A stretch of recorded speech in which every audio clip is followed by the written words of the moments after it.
Corona সংক্রমণের কারণে এবারে হজ পালনে যেতে পারবে না সারা বিশ্বের কোনো মানুষ।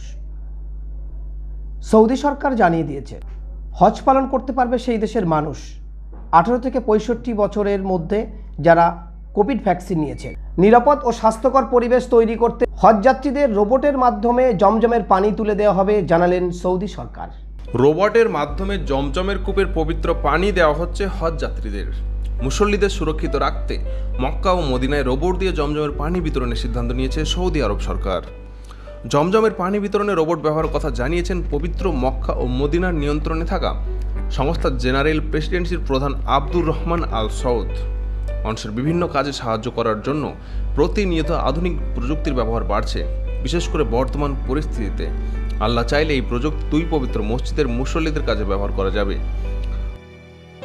বৈজ্ঞানিক অগ্রগতির প্রশংসা করে তিনি বলেন, রোবটগুলি কারো সংস্পর্শে না এসেই এবং কারো চলাচলের ক্ষেত্রে কোনো বিঘ্ন না ঘটিয়েই সহজে পবিত্র জমজমের পানি ভর্তি বোতল বিতরণ করার কাজটি করবে। গত সপ্তাহে মক্কা ও মদিনার স্থান দুটিতে 10টি স্মার্ট রোবট চালু করা হয়েছিল। নিরাপদ ও স্বাস্থ্যকর পরিবেশ তৈরি এবং জীবাণুমুক্তকরণের বিষয়টি বিশ্লেষণ নিশ্চিত করে রোবটগুলো স্বয়ংক্রিয় নিয়ন্ত্রণ ব্যবস্থা অনুযায়ী 6টি স্তরে পানি বিতরণের এই কাজ করে চলেছে বলে কর্তৃপক্ষের কাছ থেকে জানানো হয়েছে।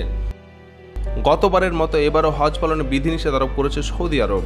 এবছর সৌদি নাগরিক এবং দেশটিতে বসবাসকারী মোট 60,000 মানুষ হজ পালন করতে পারবেন। 18 থেকে 65 বয়সীদের মধ্যে যারা করোনার টিকা নিয়েছেন কেবল তারাই হজ পালন করতে পারবেন বলে সিদ্ধান্ত নিয়েছে দেশটির সরকার।